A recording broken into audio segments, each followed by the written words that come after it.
Hello friends, இன்றைக்கி எங்கள் வீட்டில் ரசம், அதுக்கப்புறம் இப்போது வெண்டைக்காய் கட் பண்ண போகிறேன். ஆல்ரெடி சாப்பாடும் பருப்பும் வேக வச்சுட்டேன். இப்போது வெண்டைக்காய் கட் பண்ணிக்கிட்டே நான் உங்களோட பேச போகிறேன். ஸோ அதை என்னால் காட்ட முடியாது. ஹாய், இப்போது நான் என்ன உங்களோட ஷேர் பண்ணி போகிறேன்னா, எல்லார் லைஃப்லேயும் ஒரு லைஃப் ஸ்டோரி இருக்குங்க. அது எல்லாரும் நம்ம கதையை கேட்கணுன்றது அவசியம் கிடையாது. பட் நம்ம எதை நோக்கி நம்மளுடைய பயணம் இருக்குது அப்படின்றது ரொம்ப முக்கியம்.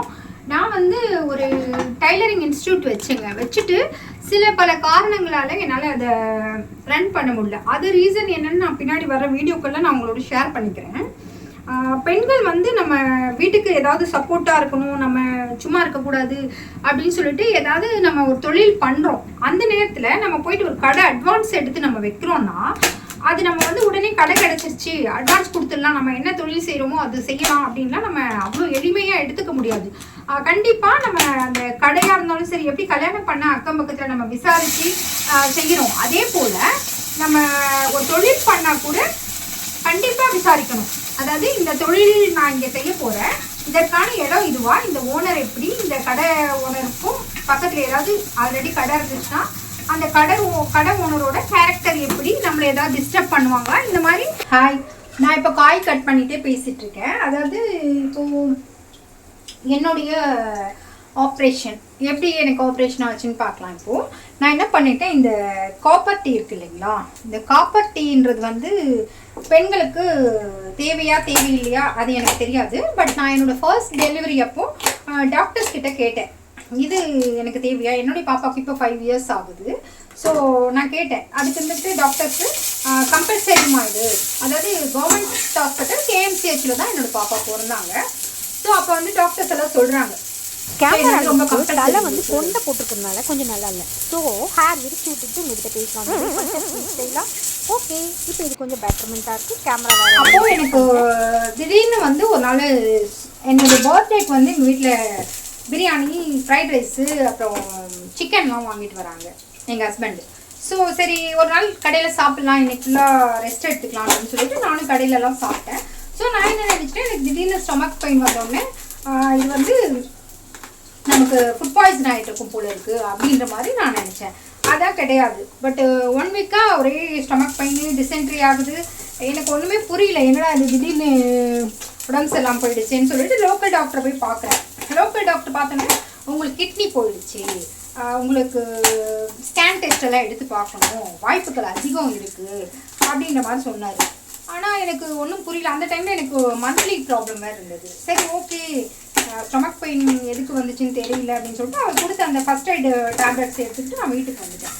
அப்புறம் எனக்கு சரி, ஓகே, நம்ம இதுக்கு மேலே இது வெயிட் பண்ணக்கூடாது, இன்னும் பெயின் அதே மாதிரி ஒரு மாதிரி குத்துற மாதிரி பெயினாக இருந்தது. சரி, நம்ம இதுக்கு மேலே நம்ம வெயிட் பண்ணக்கூடாது அப்படின்னு சொல்லிட்டு நான் என்ன பண்ணேன், நியர்பை ஹாஸ்பிட்டலுக்கு போகலாம், கவர்மெண்ட் டாக்டர் போய் பார்க்கலாம் அப்படின்னு நினைக்கும்போது, சரி எங்கள் ஹஸ்பண்ட் வந்துட்டு வேண்டாம், நம்ம பெரிய ஆஸ்பத்திரிக்கே போயிடலாம் அப்படின்னு சொன்னாங்க. அதாவது கேஎம்சிஹெச் அல்லது எக்மோர் அங்கே போகலான்னு சொல்லும்போது, சரி அப்படின்னு நம்ம கிளம்பும்பொழுது பார்த்தீங்கன்னா அன்றைக்கும் எனக்கு ஹாஸ்பிட்டல் போக முடியல. ஸோ அகெயின் மறுபடியும் 1 டே டிலே ஆகுது. இந்த ஸ்டமக் பெயின் வந்து பார்த்தீங்கன்னா இந்த 10 டேஸ்க்குள்ளே இந்த ப்ராசஸ் எல்லாம் நடந்துகிட்ருக்கு. அப்புறம் நாங்கள் மறுநாள் வந்து காலையில் 7:30க்கெல்லாம் கிளம்பிட்டு ஹாஸ்பிட்டல் போகிறோம். வெறும் வயிற்றில் வாங்க, நாளைக்கு கிளம்பி இன்றைக்கி வந்து ஒரு டெஸ்ட் எடுக்கிறோம் அப்படின்னு சொன்னாங்க.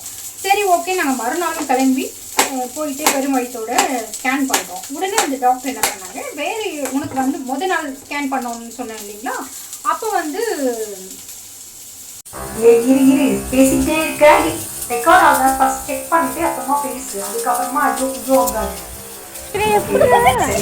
முதல் நாள் ஸ்கேன் பண்ணப்ப அவங்க என்ன சொன்னாங்கன்னா, உங்களுக்கு வந்து இந்த காப்பர் டீ வந்து உடஞ்சி 1 சைடு பிரேக் ஆயிருக்கு. ஸோ அதை நம்ம நாளைக்கு ஒரு சின்ன சர்ஜரி மாதிரி பண்ணி எடுக்க வேண்டியது இருக்கும், ஹோல்ஸ் மாதிரி போட்டு அதை நாங்கள் எடுத்துருவோம் அப்படின்ற மாதிரி சொன்னாங்க. அப்பயே எனக்கு கருக்குனுச்சு, ஐயோ கொஞ்சம் அட்வான்ஸாக நம்ம பார்த்துருந்துருக்கலாம், அது கேர்லெஸ்ஸாக விட்டுட்டோமே அப்படின்னு நினச்சி ரொம்ப ஃபீல் பண்ணேன். அது பாருங்கள், வெண்டைக்காய் பொரியல் பண்ணிகிட்டே இருக்கேன். அது குக்கரில் சாப்பாடு மட்டன் தான் இன்னும் கொஞ்சம் அதாவது நான் தனியாக இருக்கேன், அதனால் நம்மளை கேட்கறதுக்கு ஆள் இல்லைன்றதுனால எனக்கு தோணும் போது என்ன வேலை செய்யணுமோ அதை நான் செஞ்சுக்கிட்டு இருப்பேன். தனிமை வந்து ரொம்ப கொடுமைங்க. சரி, இதை பற்றி நான் மறுபடியும் பேசுகிறேன், இப்போ ஆப்ரேஷன் கதைக்கு வரும். அதுக்கப்புறம் அந்த காப்பர் டீ வந்து மாட்டிகிட்டு இருக்கு 1 சைடு அப்படின்னு சொல்லிட்டு ஆல்ரெடி இருந்த காப்பர் டீ அந்த 3/4 பங்கு இருந்தது இல்லைங்களா, அதை எடுத்துட்டாங்க டாக்டர். மறுநாள் வாங்கன்னு சொல்கிறாங்க. மறுநாள் ஸ்கேன் பண்ண போகிறேன். மறுபடியும் ஸ்கேன் பண்ணி பார்க்கும்போது அவங்க கொஞ்சம் எங்காங்க அந்த டாக்டர் பார்த்தீங்கன்னா ரொம்ப ஆக்டிவாக செயல்பட்டாங்க. அந்த கவர்மெண்ட் ஹாஸ்பிட்டல்லாம் நம்ம அவ்வளோ எளிமையாலாம் கடந்து போயிட முடியாது. அவங்க கடமையை வந்து ரொம்பவே நல்லா செய்கிறாங்க. அது மட்டும் இல்லாமல் ஒவ்வொருத்தரையும், அதாவது ஒவ்வொரு பேஷண்ட்ஸையும் அவங்க காப்பாற்றணும்னு அவங்க எடுக்கிற முயற்சிகள் பார்த்தீங்கன்னா கொஞ்சம் நஞ்சம் கிடையாது. அவங்க ரிஸ்க் எடுக்கிறாங்க. அந்த 1-2 ஏதாவது தவறுதெல்லாம் நடக்கிறதுக்கு வாய்ப்பு இருக்குது. ஏன்னா எந்த ஒரு துறையாக இருந்தாலும் நல்லவங்களும் இருக்காங்க, கெட்டவங்களும் இருக்காங்க இல்லைங்களா. கேர்லெஸ்ஸாக ஒர்க் பண்ணாங்கன்னா அது கண்டிப்பாக ஏதாவது ஒரு ப்ராப்ளத்தில் முடியறதுக்கு அதிக சான்சஸ் இருக்குது. ஸோ இப்போ வெஜிடபிள் கட் பண்ணிகிட்ருக்கேன் நான்.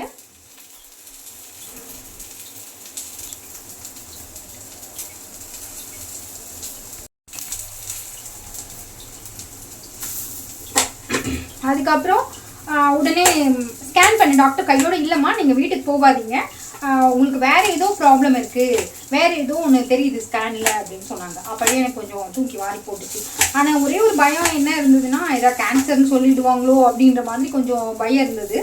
அதுக்கப்புறம் ஒரு 2 மணி இருக்குங்க, நான் எதுவுமே காலையிலேருந்து சாப்பிடல. சரி கொஞ்சம் ஜூஸ் மட்டும் எடுத்துக்கோங்க அப்படின்னு அந்த டாக்டரே தான் சொன்னாங்க. நீங்கள் வெயிட் பண்ணுங்கள், மற்ற பேஷண்ட்ஸ் எல்லாம் நான் அனுப்பிட்டு நான் வரேன் அப்படின்னு சொன்னாங்க.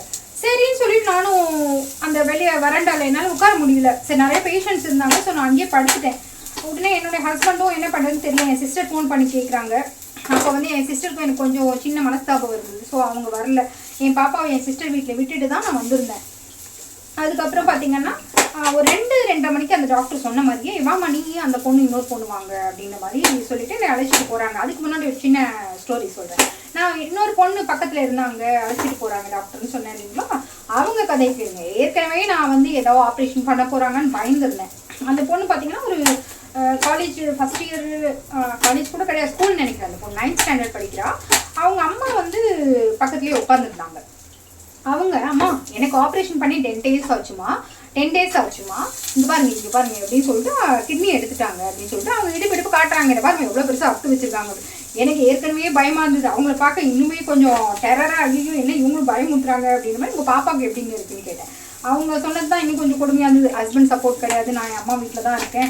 என் பாப்பாவுக்கு ஏதோ ஸ்டொமக் பெயின் சொன்னால் அதனால எதுக்கும் பயந்துட்டு நான் ஹாஸ்பிட்டல் கூப்பிட்டு வந்திருக்கேன். ஒன்றும் இல்லைன்னு சொல்லிடுவாங்கன்னு நினச்சேன். பார்த்தா திரும்பவும் ஸ்கேன் பண்ணுங்கன்னு சொல்லிட்டாங்க. இர்ரெகுலர் பீரியடாக வேறு இருக்குது அப்படின்ற மாதிரி அவங்க ப்ராப்ளத்தை அவங்க சொன்னாங்க. சரி ஓகே என்னடா இது அப்படின்னு சொல்லிட்டு, நம்ம கதை தான் பெரும் கதையாக இருக்குன்னா இவங்க கதை நமக்கு மேலே இருக்கு அப்படின்னு சொல்லிட்டு நான் என்ன பண்ணேன், செக் பண்ணிக்கோ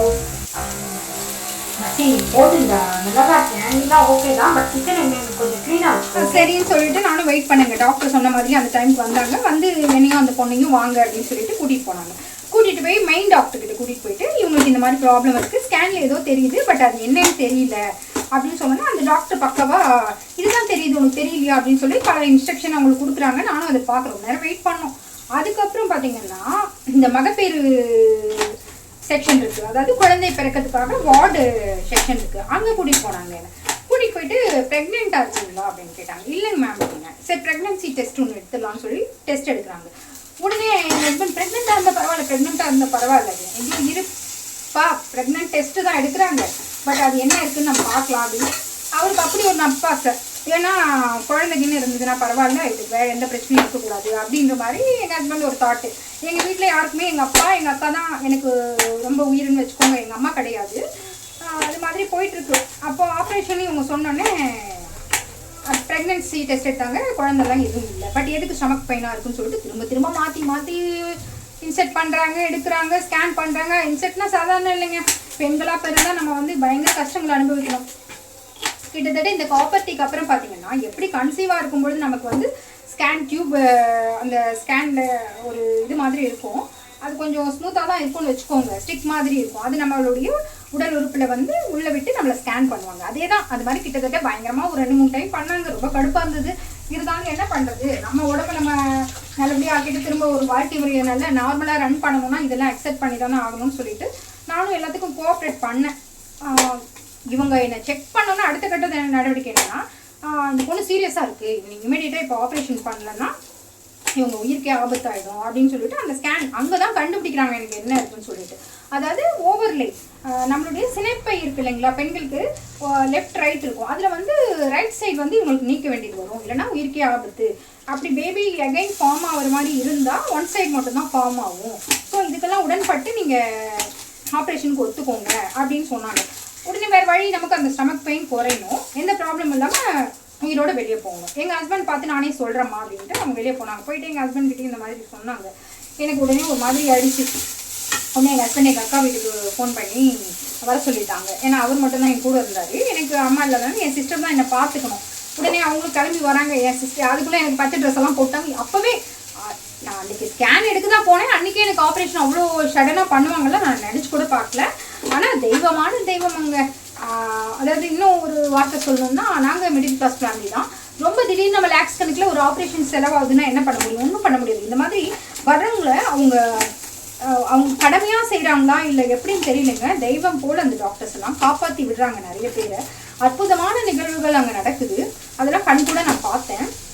நான் போன கண்டிஷனுக்கு இம்மீடியட்டாக எனக்கு எந்த ஒரு செலவும் இல்லாமல் என்னை உடனே ஆப்ரேஷன் தியேட்டருக்கு ரெடி பண்ணாங்க. டக்கு டக்குன்னு கையெழுத்து உடனே ஒன்று பண்ணாங்க. அது மட்டும் கொஞ்சம் வேதனையாக இருந்தது. ஒரு பேப்பரில் கையெழுத்து போட சொன்னாங்க. அதில் பார்த்தீங்கன்னா நான் எப்போ வந்து பார்த்தேன்னா, ஆஃப்டர் ஆப்ரேஷன் முடிஞ்சதுக்கப்புறம் என்னுடைய டாக்டர் மெடிசன் ஷீட்டெல்லாம் என் பக்கத்தில் வச்சுருந்தாங்க செக் பண்ணும்போது. அப்போ தான் நான் பார்த்தேன். அதில் வந்து எதோ எழுதியிருந்தாங்க. நானும் சரி ஆப்ரேஷன் பண்ணுறாங்கன்னு கையெழுத்து போட சொல்கிறாங்கன்னு சொல்லிட்டு கையெழுத்து போட்டேன். என்ன எழுதியிருந்தாங்கன்னு பாருங்களேன்.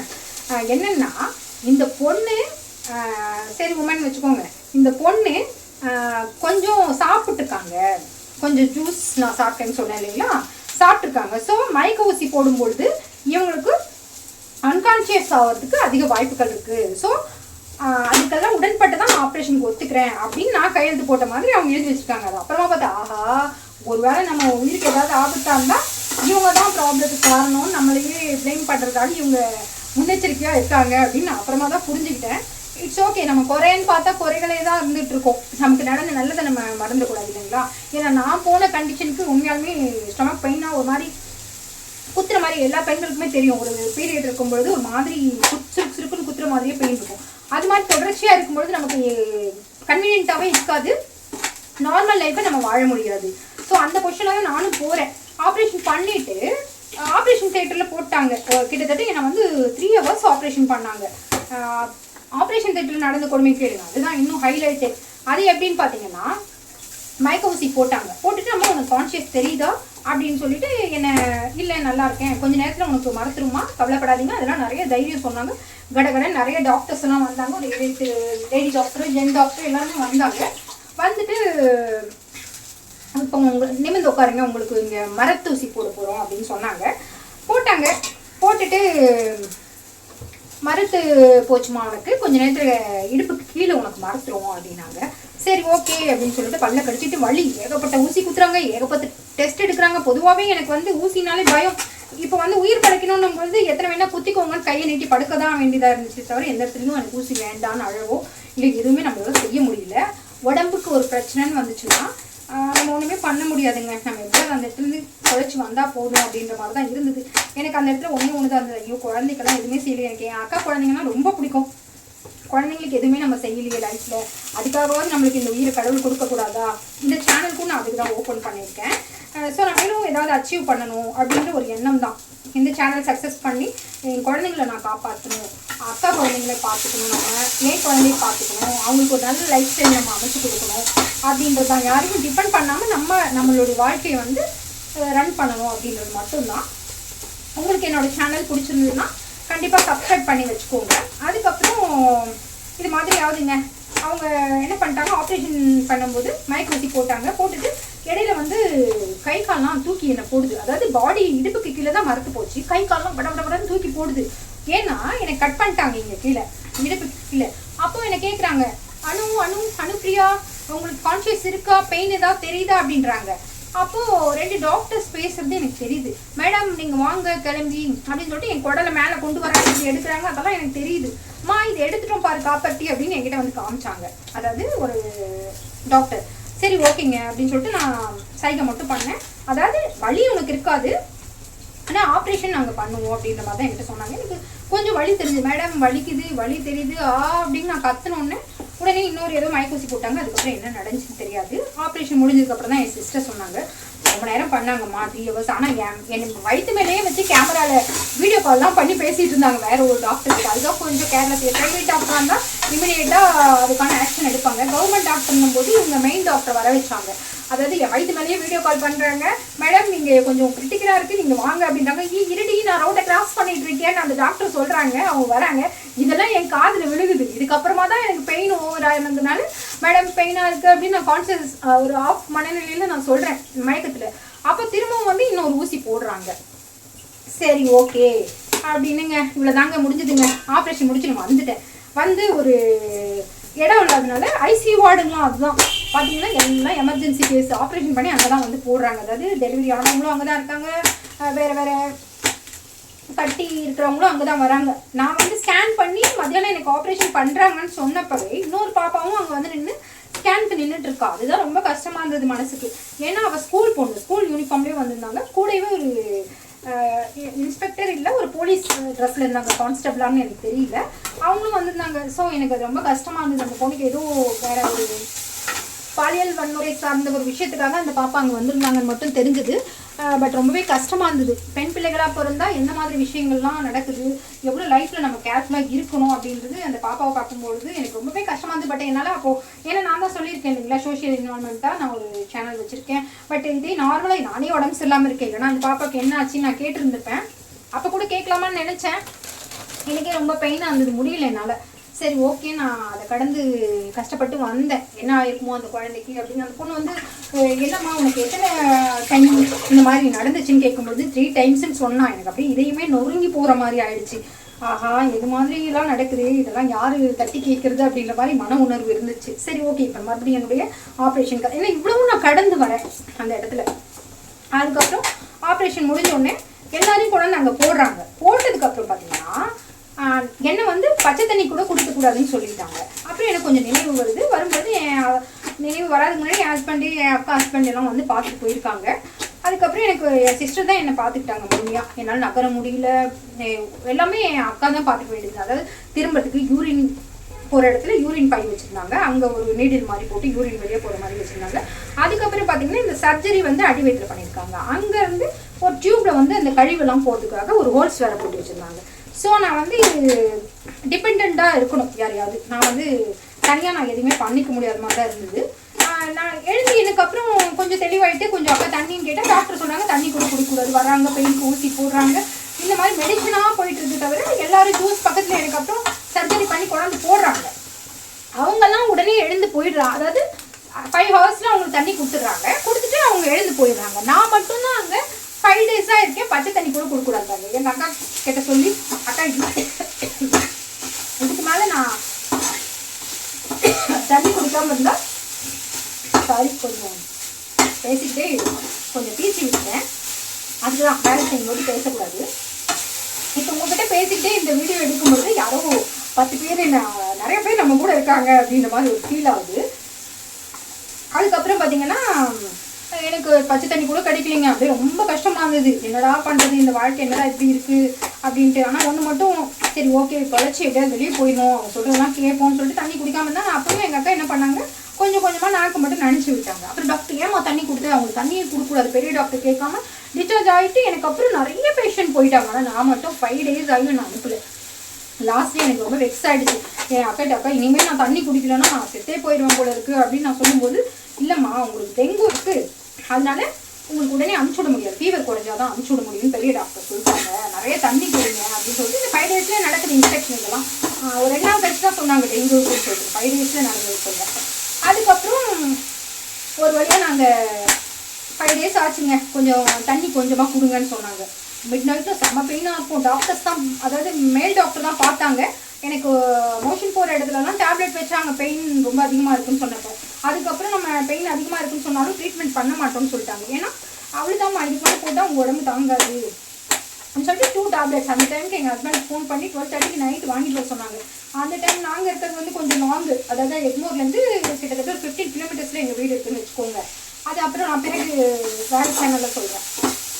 அப்போது எங்கள் ஹஸ்பண்ட் வந்து அவ்வளோ நைட்டில் வந்து மெடிசன் வாங்கி கொடுத்துட்டு போகிறாரு. அந்த டேப்லெட்டை நைட்டில் கொடுத்து என் சிஸ்டர் தான் என்னை பார்த்துக்கிட்டாங்க. அவங்க குழந்தைங்க 2 பேர், என் குழந்தை, மொத்தம் 3 பெண் குழந்தைங்க, எங்கள் அப்பா, என் அக்கா ஹஸ்பண்டு, என் ஹஸ்பண்ட், 3 ஜென்ஸு 3 பெண் குழந்தைங்க மட்டும்தான் எங்கள் வீட்டில் இருக்காங்க. ஃபுட்டெல்லாம் அவங்களே கடையில் வாங்குறது, இல்லைன்னா அவங்களே ஏதாவது அடித்து ப்ரிப்பேர் பண்ணிக்கிறாங்க. இப்படி போயிட்டுருக்கு நிலவரம். அதுக்கு ஏன்னா பெண்கள் வந்து வீட்டு கண்கள்னு சொல்கிறாங்க இல்லையா, ரொம்ப அது பெரிய உண்மை. குழந்தைங்களை வச்சுட்டு நாங்கள் 12 நாள் ஹாஸ்பிட்டலில் இருந்தோம். ஸோ அந்த 12 நாளுமே கிட்ஸ் ரொம்ப அவதிப்பட்டாங்க. அப்புறம் என் குழந்தைங்க வந்து என்னை கொஞ்சம் நான் ரெக்கவர் ஆகிட்டு வரும்போது என்னை வந்து பார்த்தாங்க. ரொம்ப நல்லா இருந்தது. ஆனால் டாப்பிக்கில் நீங்கள் வராதிங்கிறான்னு நான் சொல்லிட்டேன். இதுவே நான் இந்த இடத்துல பதிவு பண்ணணும்னு நினைக்கிறேன்னா, கவர்மெண்ட் ஹாஸ்பிட்டலில் கம்பல்சரி காப்பாற்றி உங்களுக்கு அப்படின்னு சொல்லிட்டு நம்மளுடைய பெர்மிஷன் இல்லாமல் அவங்களே இன்சர்ட் பண்ணிடுறாங்க. நான் கேட்குறேன், நான் என் பாப்பா டெலிவரி ஆனு எதுக்கு அது வைக்கிறீங்க, எனக்கு அது வேண்டாம் அப்படின்னு நான் சொல்கிறேன். அதெல்லாம் எடுக்க முடியாதுமா, நீ வேணா வெளியே போய் எடுத்துக்கோன்னு சொன்னாங்க. நான் என்ன பண்ணிட்டேன், அதை சரி இருக்கட்டும், இப்போதைக்கு நம்ம குழந்தை வேண்டாம், பேபி ஏதாவது ஃபார்ம் ஆகிடக்கூடாது அப்படின்னு சொல்லிட்டு நானும் அதை வந்து கடந்து போயிட்டேன். நான் செய்த தவிர ஒரு 2 இயர்ஸில் அதை செக்அப் பண்ணியிருக்கணும், நான் அது பண்ணலை. பட் அந்த ஓவர்லேன்ற அந்த சினைப்பையில் வந்து கட்டி வந்து எதனால் வந்துச்சுன்னு சொன்னாங்கன்னா, நம்ம இயற்கையாகவே பெண்களுக்கு வந்து ஒவ்வொரு மந்த்தும் நம்மளுடைய அழுக்கெல்லாம் வெளியே போயிடுவோம், உடம்புல இருக்கிற அழுக்கெல்லாம். அது வந்து போகாமல் அது கொஞ்சம் ஸ்டக் ஆகிடுச்சு. அதாவது சம்டைம்ஸ் நம்ம ஏதாவது இன்டர்கோர்ஸ் பண்ணும்பொழுதோ அல்லது வேறு ஏதாவது நம்ம அதாவது பீரியட் அழுக்கு அந்த மாதிரிலாம் ஏதாவது இருந்துச்சுன்னா இயற்கையாகவே வெளியே போயிடும். ஸோ அந்த மாதிரி உங்களுக்கு ஸ்டக் ஆகிடுச்சுனாங்க. அப்போ எனக்கு ஒன்று மட்டும் புரிஞ்சுது, அப்போ இந்த காப்பர்ட்டினால கூட இதை தடுத்து நிறுத்து அது ஒரு லம்பா ஃபார்மாக இருக்கலாம், இவங்க அதை நம்மக்கிட்ட மறைக்கிறாங்களோன்னு தோணுச்சு. பட் எது உண்மையோ கடவுளுக்கு தான் தெரியும். காப்பாற்றி விட்ட கடமைக்கு நான் அவங்களுக்கு நன்றி சொல்லிட்டு வந்துடணும்னு நினச்சேன். ஒரு 10 days அங்கே வார்டு, அதாவது எமர்ஜென்சி வார்டுலேருந்து நார்மல் வார்டுக்கு மாற்றினாங்க. தையல் பிடிக்கும்போது ரொம்ப பயந்தேன். ஒரு டாக்டர் ரொம்ப நல்லா பார்த்துட்டாங்க. லாஸ்ட்டாக ஒரு டாக்டர் அங்கே இருந்தாங்க. அவங்க பேர் கூட நல்ல பேர், சிஸ்டர். அவங்கள ரொம்ப நேசித்தாங்க. ஏன்னா அவ்வளோ அழகாக பார்த்துக்கிட்டாங்க. அனுப்பியா எழுந்து நடங்க, உங்களால் முடியும் அப்படின்னு ரொம்ப கான்ஃபிடென்ட்டாக பேசிட்டாங்க. ஆனால் லாஸ்ட் டே அந்த வார்டுலேருந்து மாற்றும் பொழுது ஒரு டெவில் மாதிரி ஒரு இந்த நீமோ படத்தில் பார்த்தீங்கன்னா அந்த ஃபிஷ் டேங்கில் டோரா தான் நினைக்கிறேன் அவள் பேர், அவள் வருவா இல்லைங்களா, அதே மாதிரி அந்த டாக்டர் வந்துனே, என்ன நீ வீட்டுக்கு போகணுன்னா உனக்கு என்னமே இல்லையா, என்னாச்சு உனக்கு உடம்புக்கு அப்படின்னு. மேடம் காய்ச்சல் இருந்துச்சா இல்லையான்னு எனக்கு தெரியலைங்க, காய்ச்சல் இருந்துச்சுன்னு அவங்க சொன்னாங்க அப்படின்னு. ஏன் உனக்கு காய்ச்சல் இருந்துச்சா இல்லையான்னு உனக்கே தெரியாதா, 5 நாளாக நான் தண்ணி குடிக்காமல் படுத்துட்ருக்கேன். ஒரு பேஷண்ட்டை 4 நாளாக இன்னொரு டாக்டர் அவ்வளோ பூ மாதிரி என்னை பார்த்துக்கிறாங்க. அம்மா கேர்ஃபுல்லாரு அனு, நான் அவனை வாட்ச் பண்ணிகிட்டே இருப்பேன், நீ கேர்ஃபுல்லாரு தண்ணி குடிக்காத, எழுந்து நட அப்படின்னு சொல்லிட்டு என்னை அவ்வளோ என்கரேஜ் பண்ணுறாங்க. ஆனால் இந்த அம்மா லாஸ்ட் மினிட் அந்த அன்னைக்கு அவங்க லீவ் போட்டாங்க. நான் அந்த வார்டுலேருந்து மாறும்போது அவ்வளோ என்னை கஷ்டப்படுத்தி இன்சல்ட் பண்ணாங்க. அடுத்த செகண்டே தெய்வம் நின்று கொள்ளணும்னு சொல்லுவாங்க இல்லையா, அது அந்த இடத்துல நான் பார்த்தேன். அந்த டாக்டர் அம்மா நான் டிஸ்சார்ஜே ஆகல, நீங்கள் எனக்கு ட்ரீட்மெண்ட்டே பண்ண வேணாம், தயவுசெய்து என்னை விட்டுருங்க அப்படின்னு நான் சண்டை போட்டேன் அவங்ககிட்ட. அடுத்த செகண்ட் வந்தாங்க, அதாவது மெயின் டாக்டர் வந்தாங்க. வந்தோடனே இந்த அம்மா கண்ணாடி போட்டுதான் டப்புன்னு கண்ணாடி கட்டிட்டு நடுங்குறாங்க. என்னாச்சு இந்த பொண்ணுக்கு, என்னாச்சு இந்த பொண்ணு என்னாச்சு. அடுத்தடுத்த பேஷண்ட் பார்க்கும்பொழுது நான் பேசும்போது குறுக்க பேசாது அப்படின்னு சொல்லிட்டு அந்த மெயின் டாக்டர் இந்த எங்கேஜ் டாக்டர் திட்டுறாங்க. திட்டும்பொழுது கொஞ்சம் கஷ்டமாக இருந்தது அவங்க வாங்கிறதுக்கு. பட் இருந்தாலும் ஒரு பேஷண்ட்ஸை ஒரு ஏரியான்னு பார்த்தீங்கன்னா 2 types ஆஃப் பீப்புள் இருக்காங்க. எந்த ஒரு துறையாக இருந்தாலும், காவல்துறையாக இருந்தாலும் சரி, மருத்துவத்துறையாக இருந்தாலும் சரி, எந்த ஒரு இப்போ இபி ஆஃபீஸாக இருக்கட்டும், பேங்காக இருக்கட்டும், அங்கே நல்லவங்களும் இருப்பாங்க, கெட்டவங்களும் இருப்பாங்க. ஸோ என்னை ஃபஸ்ட்டு பார்த்தது ஒரு நல்ல ஒரு டாக்டர். கடைசியாக நான் அந்த வார்டை விட்டு மாறும்பொழுது ஒரு அரக்க குணம் படைத்த, அதாவது அவங்க நான் நார்மலாக அவங்கக்கிட்ட சொன்னேன், பட் நிறையவே என்னை ஹர்ட் பண்ணாங்க. அதாவது அவங்களுக்கு என்ன தாட்னா, கவர்மெண்ட் ஹாஸ்பிட்டல் இவங்க ஃப்ரீயாக வந்து நம்ம பார்க்குறாங்க, ஸோ இவங்க அது என்ன நினச்சாங்களோ தெரியல. பட் ஏதோ ஒன்று அவங்களுக்கு என்னை பார்த்தோன்னே எரிச்சலாக இருந்திருக்கும் போல இருக்குது. அவங்களும் திட்டுவாங்கன்னு நானும் பார்த்தேன் அந்த இடத்துல. அதுக்கப்புறம் நார்மல் வார்டுக்கு மாற்றிட்டாங்க. குழந்தைங்களாம் வந்து பார்த்தாங்க. ஒரு 12 days கழிச்சு நான் வந்துட்டேன். என்ன திடீர்னு உடம்புல அறுத்து போட்டால் எப்படி இருக்குங்க, பயங்கர அப்செட்டு ஃபீலிங்காக இருந்தது. நடக்கிறது, மோஷன் ப்ராப்ளம், இது எல்லாமே எனக்கு நார்மலாகவே இல்லை. ஃபுட்டு கூட நார்மலாகவே சாப்பிடவே முடியல, கொஞ்சம் கொஞ்சமாக தான் சாப்பிட முடிஞ்சுது. ஒரு 25 days கழிச்சு தான் அந்த நார்மலாக வந்துச்சு. பட் இப்போ ஆப்ரேஷன் பண்ணி 2 months ஆகுது. இன்னுமே அந்த பெயின் இருக்குது. நார்மலாக வெயிட் தூக்கக்கூடாதுன்னு சொல்லியிருக்காங்க. என்னுடைய ஒர்க்கே டைலரிங் ஒர்க்கு. ஸோ நான் அதை எப்படி செய்யாமல் இருக்க போகிறேன், தைக்கக்கூடாது, ட்ராவல் பண்ணக்கூடாதுன்னு சொல்லியிருக்காங்க. என் குழந்தை வந்து லாங்கில் இருக்காங்க, படிக்கிற ஸ்கூல் சொல்கிறேன், ஒரு 4 kilometers இருக்குது. பக்கத்தில் ஸ்கூல் கிடைக்காதனால நாங்கள் கொஞ்சம் லாங்கில் போடுற மாதிரி ஆயிடுச்சு. ஸோ எப்படி இப்போது என் பாப்பாவையும் நான் கொண்டு போய் விட முடியல, என் ஹெல்த்தையும் பார்த்துக்கணும். இப்போ ஸ்கூல் லாங்காக இருக்கிறதுனால ஸோ நான் இப்போது ஆப்ரேஷனுக்கு அப்புறம் அப்பயும் மனசு கேட்காம ஃபஸ்ட்டு டே அவளை ஸ்கூலில் இப்போ நான் கொண்டு போய் விட்டுட்டு வந்தேன்.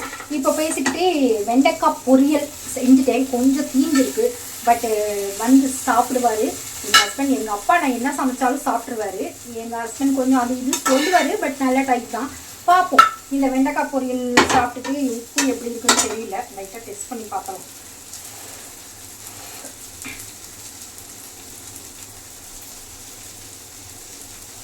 கொஞ்சம் லைட்டாக ஜாஸ்தி தான். இட்ஸ் ஓகே, அட்ஜஸ்ட் ஆகிக்கும்னு நினைக்கிறேன். ஏன்னா சாம்பாரில் கம்மியாக கொடுக்குறேன். இப்போ பாருங்கள், எனக்கு இந்த வீட்டு வேலையெல்லாம் ரொம்ப கைவசம் கிடையாது, பட் நல்லா சமைச்சிடுவேன். அப்போ பொரியல் ஆகிடுச்சு பாருங்கள். அதாவது இது சாப்பாடு பருப்பு வேக வச்சுருக்கேன். ஆல்ரெடி ரசம் வெண்டைக்காய் பொரியல் இன்னைக்கு. இதை மூடி வச்சுட்டு இப்போ பருப்பு தாளிக்கணும். ஸோ அதுக்காக பருப்புக்கு வெங்காயம். பருப்பு நான் என்ன பண்ணுவேன், குக்கர்லேயே, அதாவது கேஸ் வீணாக போய்டும் இல்லைங்களா, அதனால அதுக்குள்ளேயே ஒரு கப்பு போட்டு வேக வச்சுருவேன். என் பாப்பாவுக்கு கொடுப்பேன். இப்போ என் சிஸ்டர் வீட்டில் இருக்கா என் பாப்பா. ஸோ இதை ஒட்டிக்கிச்சு, கொஞ்சம் தண்ணி போட்டால் வந்துடும்.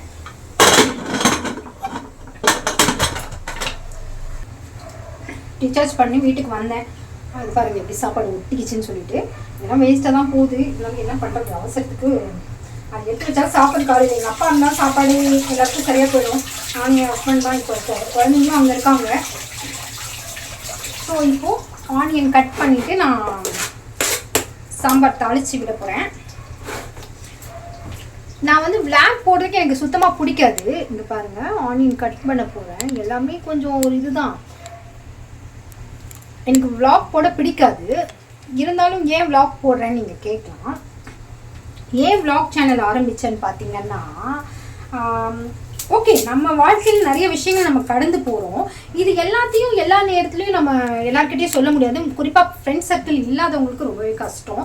ஸோ நம்ம வாழ்க்கையில் நம்ம கடந்து போகிறோம். நம்ம இது ஒரு சேனல் ஹிட் பண்ணணும், நிறைய பேர் விளாக் சக்ஸஸ் பண்ணுறாங்க. ஸோ எனக்கும் பார்க்கும்பொழுது நம்மளால் பண்ண முடியுமான்னு தெரியல, பட் ட்ரை பண்ணலாம் அப்படின்னு சொல்லிட்டு ஆரம்பிச்சிட்டேன். சரி, நிறைய மாடர்னாக இருக்கணும் அந்த மாதிரிலாம் இருக்குது, பட் நான் இருக்கிறத வச்சு நான் வாழ்ந்துட்டுருக்கேன் என்னோடய லைஃப்பை.